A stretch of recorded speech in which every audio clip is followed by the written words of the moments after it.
I appreciate the kind words, first from my wife, from Mrs. Kayongo. But today's not about me.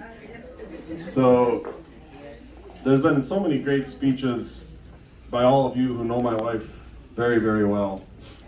One of my favorite things is that at least a few of you have called her African name, Asyepet. That's what I always call her. Well, now with the kids, I usually call her Toto, just because that's what they call her, but I always called her my Asyepet.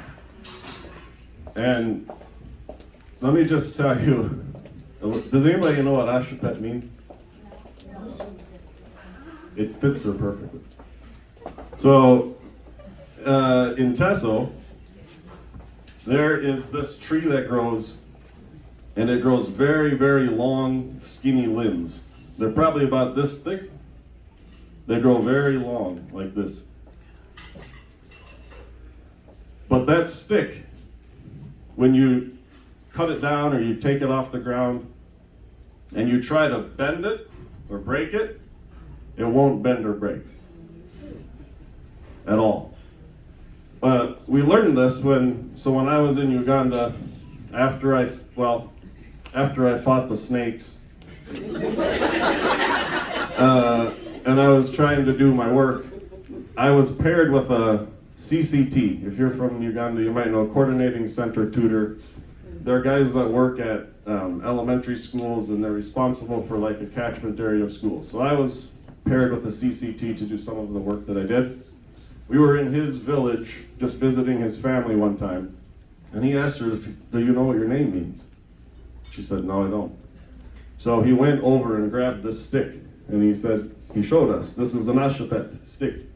Very long, doesn't bend, doesn't break. If you know my wife, she doesn't bend, she doesn't break.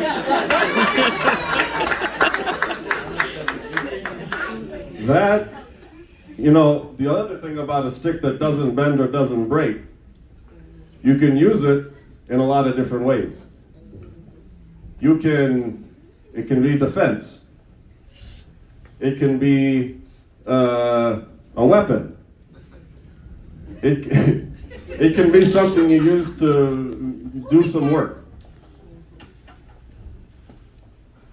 So the not bending or breaking is maybe a two-edged sword, right? But it is also how she is who she is. The story's about her calling Lydia 4 times before Lydia even knew who the heck was calling her. That's the stick that doesn't bend or doesn't break, right? She wants that relationship. She sees somebody, she thinks she needs something, she can help this person in some way. She wants that connection, she wants that relationship, and nobody's gonna tell her no. Right? And I've heard similar stories from a lot of people about how she's just so persistent in seeking you out, seeking you. And it's not just, I want to say hi to you. It's she wants to connect deeply with each of you however she can. And it's different for every person, but that's what she is. She'll get to know you personally, and she'll put in whatever effort is necessary to do that. And some of us are harder to get to know than others.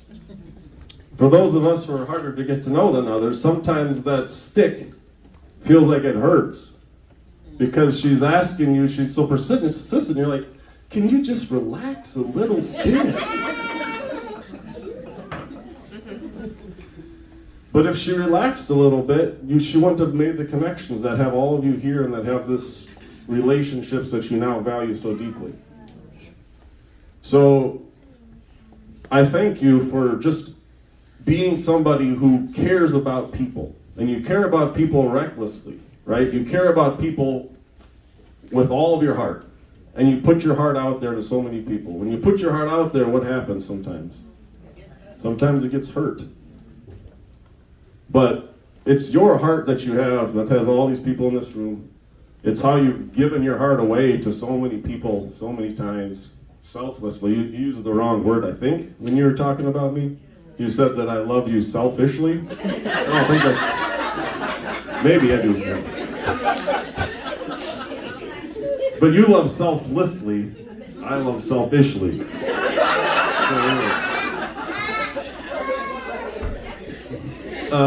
Yeah. So, putting that aside, it's crazy how time passes. Like Amy was talking about,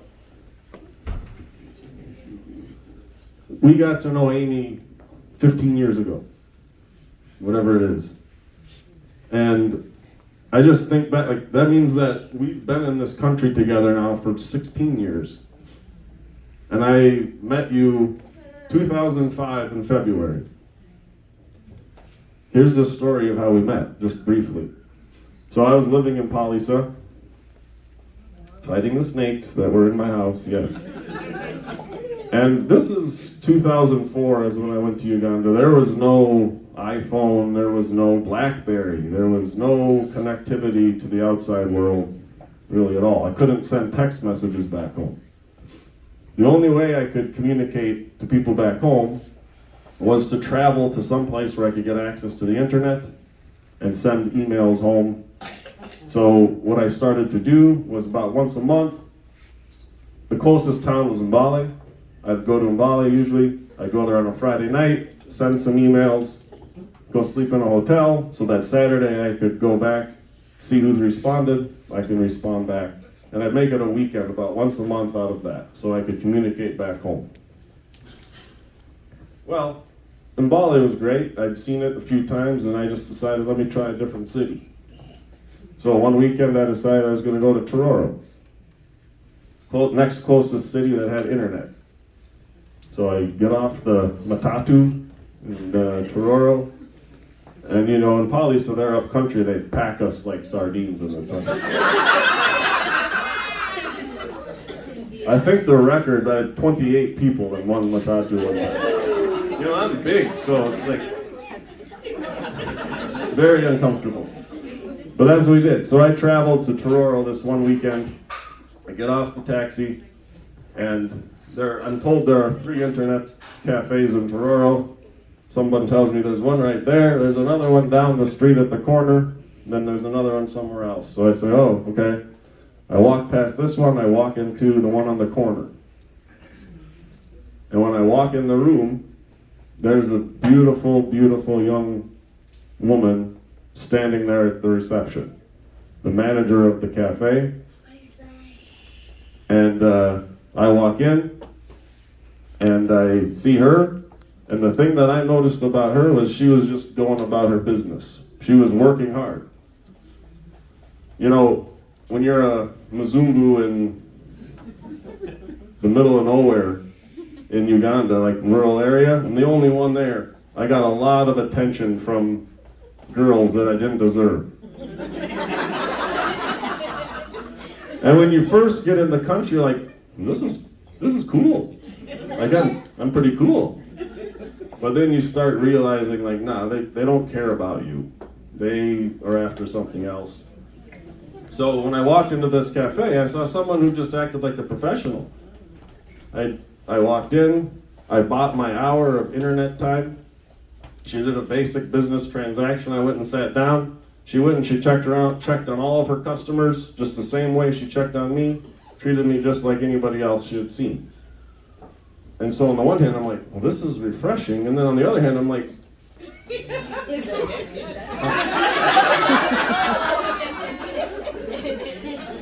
I'm here. Yeah. So I sent my emails, I left. She said, thanks for coming. I went to the hotel, I came back the next day. The next day, there happened to be another Peace Corps volunteer who also had come to Tororo to use the internet. So there's now 2 Mzungus walking around. Me and a woman. So I walk in there, and walk in with the lady, the white lady, and I want to buy internet time. And she says, oh, does your wife want time too? I said, no.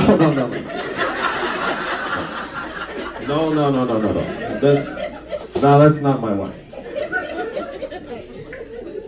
Oh, okay, well, does she want internet too? I said, I don't know, you have to ask her.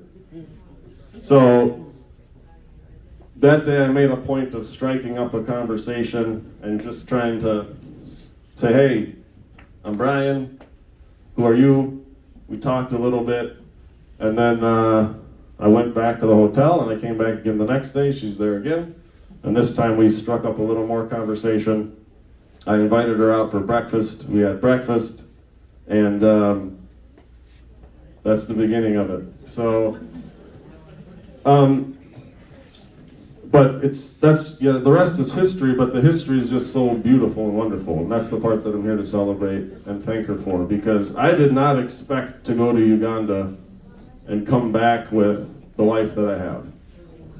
And I owe it all to you, dear, she is an Asyepet, but that stick has formed me. That stick has formed me in so many ways that I wouldn't be if it wasn't for you. I had so much more in me than I was getting out of myself, and you've gotten out of me. And the life that we share, yes, it's a partnership. And I have to do my share, but I can just tell you, I would not be where I am in life. I would not have the beautiful family I have. I would not have the type of career I have, or anything that we have, if I hadn't met you, because you've gotten more out of me than I would have ever gotten out of myself trying to do it by myself. And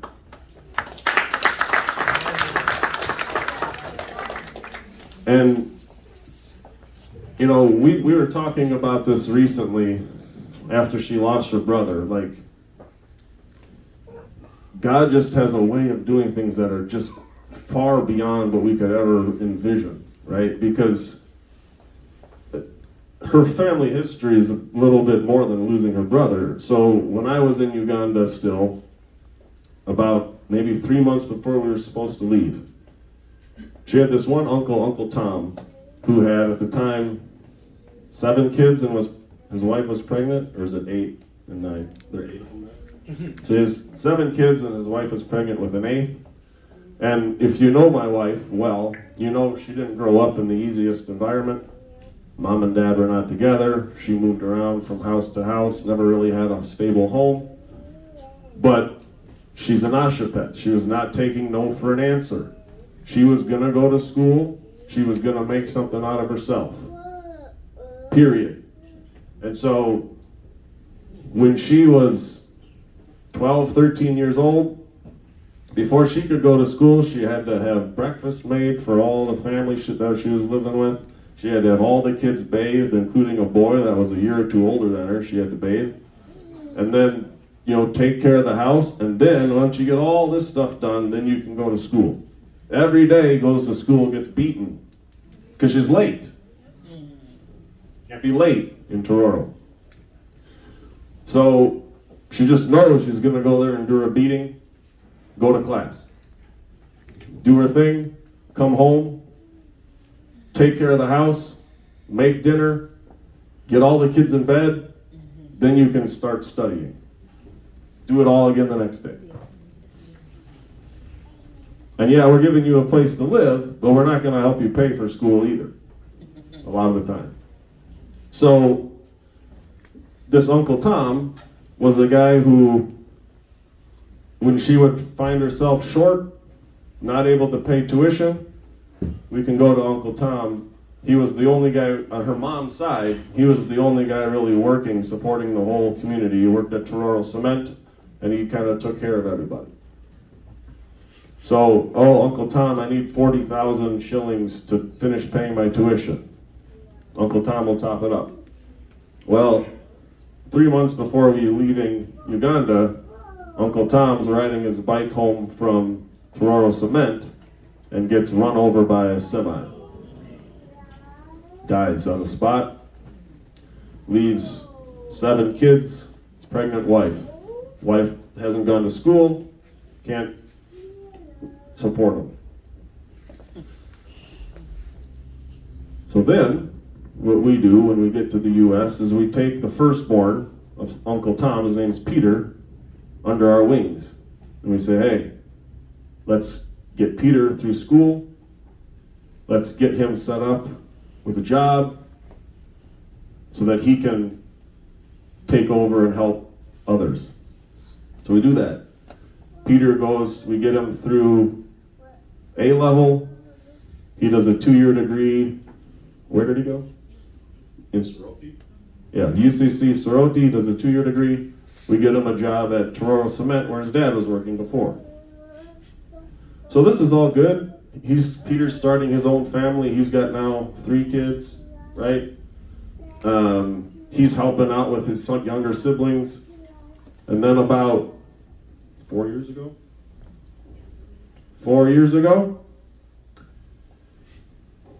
we wake up in the morning, and on her phone there's some pictures that we've deleted. Same thing that happened to Dad happened to Peter.